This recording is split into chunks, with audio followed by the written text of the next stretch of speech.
Hello, welcome to Oxford Heirlooms. Now in this video, I'm going to begin to construct the body of the garment. I'm going to start with the front pattern piece and using my two sleeves, which are now mirror images of one another. I need to pin the front of the sleeve to the front of the day gown. So just using my silk pins, I will pin that in place.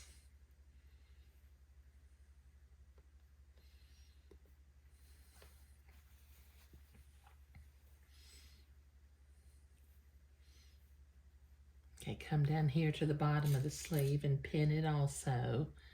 And then I will ease it into place along the curve of the sleeve.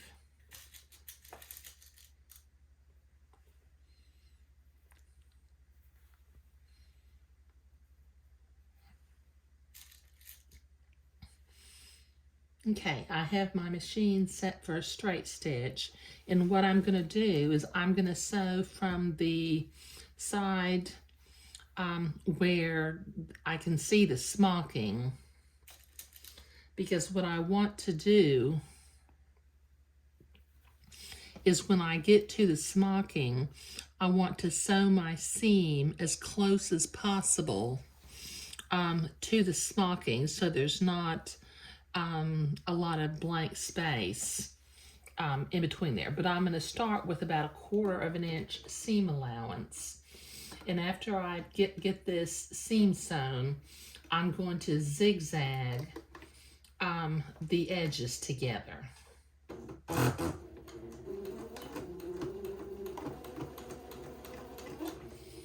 Just take my pins out as I come to them like I always do.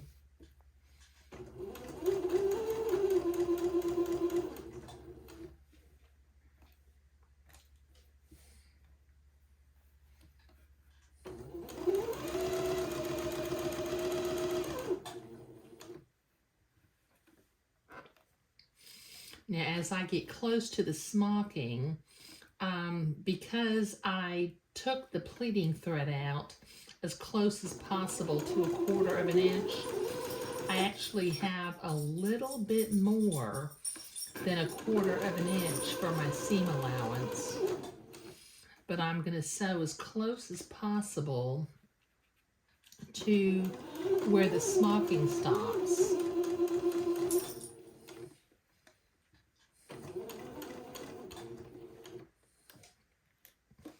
Get up here to the top of the garment.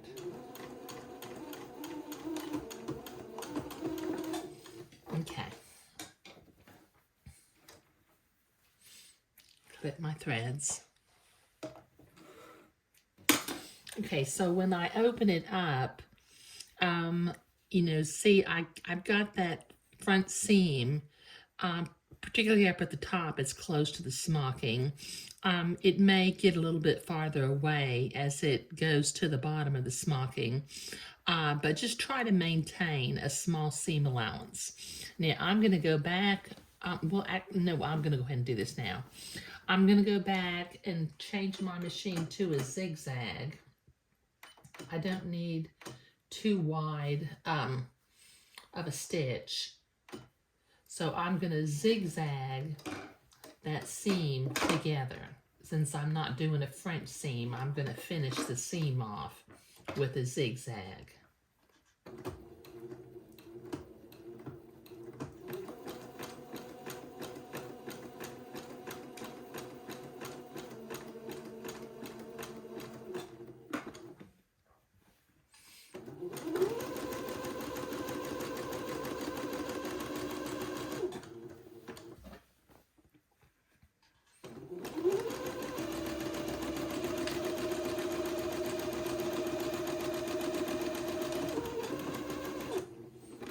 Again.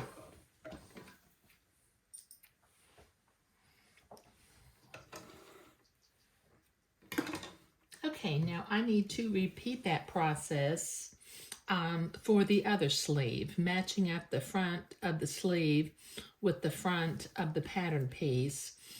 sewing it on with a straight line, and then zigzagging. But this will take me a minute and I'll be right back. Okay, I've got both of those front seams done on the sleeves. Now I need to set this aside for just a minute and get my back pattern piece out. And I'm going to need to create a placket on the back of it. So up at the placket line, I'm going to make a little blue mark before I unpin my pattern piece. Now, as you recall, I cut an additional 4 inches to the bottom of the gown. I drew a line with my friction erasable pen, but that will disappear when I iron the pattern pieces. Okay, so let me set my pattern piece aside, and then I'm going to begin to pin my back piece to each one of the sleeves, one at a time. Let me get one pattern piece and set the other piece aside. Okay, let me set my machine back to a straight stitch and pin this in place, starting up at the top of the sleeve and the top of the back of the gown. Okay, then I'll pin the bottom of the sleeve to line that up.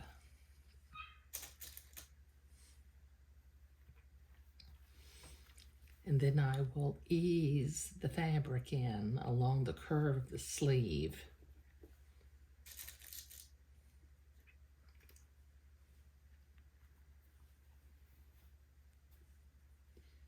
Okay, now I'll sew this with a 1/4 inch seam allowance all along because I don't have smocking here that I need to sew next to.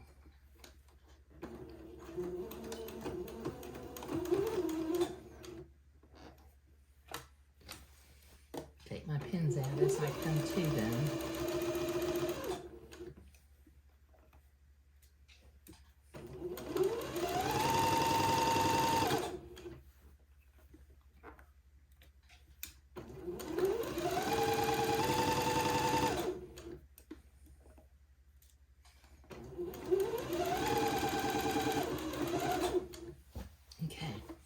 Now I'm going to set my machine to a zigzag once again and finish this seam with a little bit of a zigzag. Now my machine has a normal, the zigzag width is 5, but I'm changing it to a 3 so that the zigzag is not quite as wide.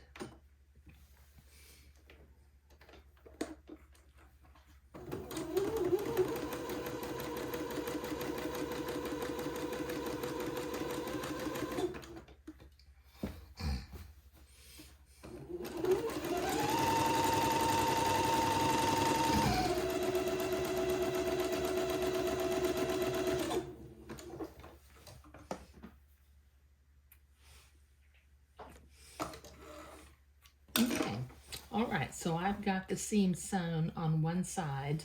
I need to repeat this for the other side, but that will take me a minute. Okay, I've got all 4 of those seams sewn. Now I'm going to go to the ironing board and I'm going to press my seams toward the sleeve. Okay, on both sides. So at the front, it'll be pressed toward the seam, and at the back, it'll be pressed toward the seam. So this will take me a minute at the ironing board.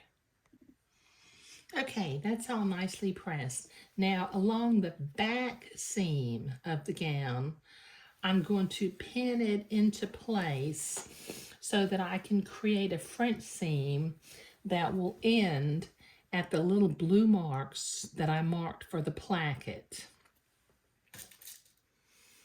Okay, so just do your first pass about 1/8 of an inch or a little bit smaller if you can do that. And then we'll come back with the second pass of the French seam that's around 1/4 of an inch. So let me set my machine back to a straight stitch again. Okay, finish pinning my gown in place so that I can do my French seam.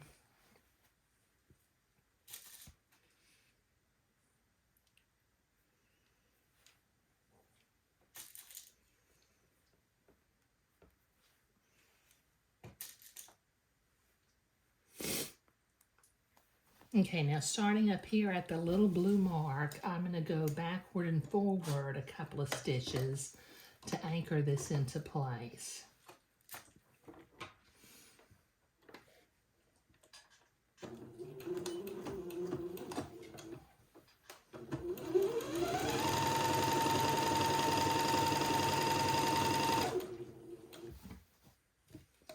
And then just sew a tiny little seam.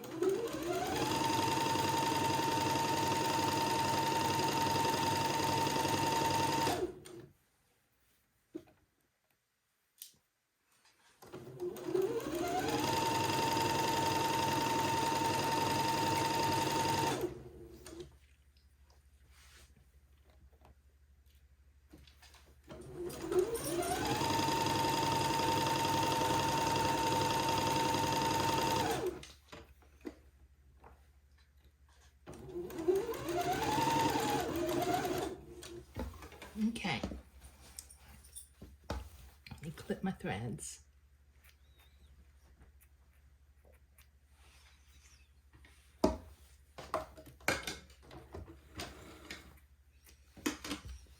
Okay, now up here at the placket line, before I go to the ironing board and press the seam to one side, I'm going to clip at the placket line to the top of my sewing. So let me go to the ironing board and press this seam to one side. Okay, so my placket is sticking out a little bit, and I want that to happen. So I'm going to start up at the placket mark again and do a couple of stitches backward and forward to anchor that into place, and then make a small little French seam. Since this batiste is fairly thin, I can see through it to see where my original seam line is. So I'm just going to sew as close to that as possible to keep my seam small.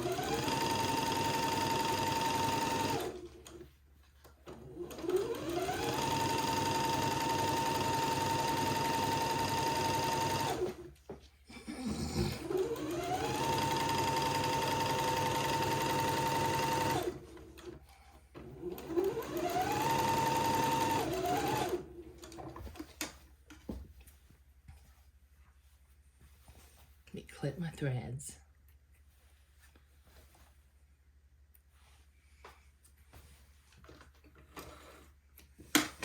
Okay, and then once again, where the placket line is, I'm going to clip to the top of the sewing line, but no farther. Okay, now I'm going to go to the ironing board and do two things at basically the same time. The first thing I'm going to do is I'm going to press my seam to one side, and then I'm going to make two little folds up here on the placket so that I can have a nice neat edge with the placket folded over to the inside on both sides of the back piece. So this will take me a minute at the ironing board. Okay, so I've been to the ironing board. I've got the seam pressed to one side, and then what I did was I pressed the top of the placket in by about 1/8 of an inch, and then I folded it a second time so that it lines up with the second pass of the French seam. And I'm going to pin this little placket into place because I'm about to use a needle and thread and hand sew this little placket into place. Okay, now when I'm sewing, I will miter under the very bottom of this little placket. So let me see if I can go ahead and get that pinned in where it's mitered. Yes, so it's pinned in where it's mitered. at the very bottom. So let me repeat this process on the other side of the placket. I'm going to start at the bottom of the placket and go ahead and miter that little end under and put a pin in place to hold it.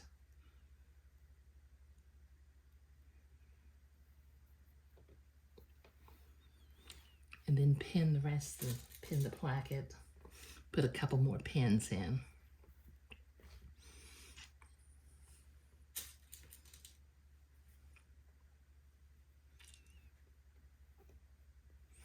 Okay, so let me get a needle and thread, and I will whip stitch that little placket into place.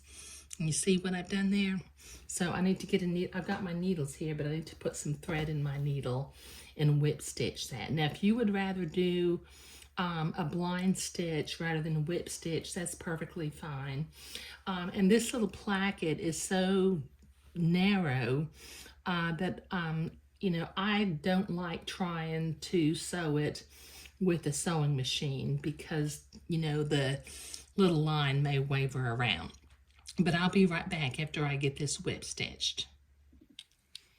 Okay, so I've got the little placket sewn in. As you can see, down at the bottom, I've just got it kind of slightly mitered. And from the inside, there is a little bit of a raggedy edge. And if you want to, you can tack that down with a needle and thread, but I generally don't worry about that.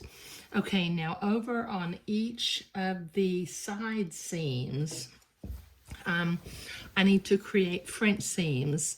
So I'm going to line up my lace and my beading, pin that into place, pin it down along the side of the garment.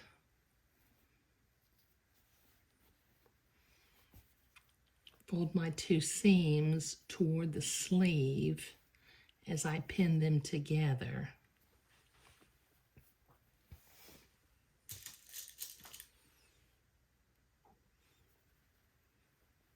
Okay, this will take me a minute to get this pinned all the way down to the hem. Okay, I've got that pinned. Now starting down at the hem of the garment, because I don't like to start sewing on the lace. I like to end at the lace. Not really sure why, but that's what I do. But just create a really tiny first seam for your French seam. About 1/8 of an inch or maybe a little bit less. Take your pins out as you come to them.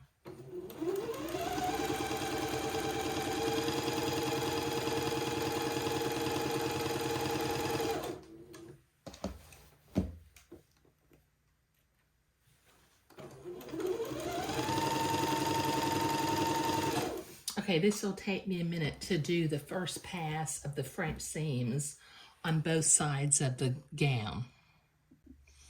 Okay, I've got the first pass of both of my French seams sewn, so I'm going to go to the ironing board and press this seam to one side and then come back and sew the second part of the French seam.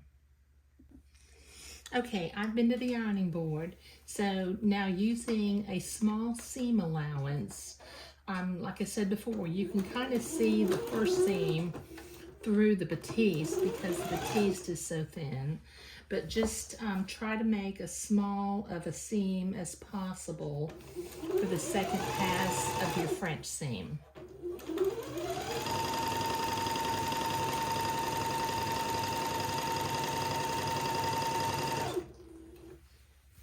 Okay, this will take me a minute to get both of these seams done. Okay, I have both of those seams done, and I've also been to the ironing board to press those seams toward the back. So let me turn the garment right side out. Get that little cuff. And as we're looking at this, the next thing I'm going to do is I will gather along the neckline and begin to put the neckband on. But as you can see, it's beginning to look like a pretty little day gown.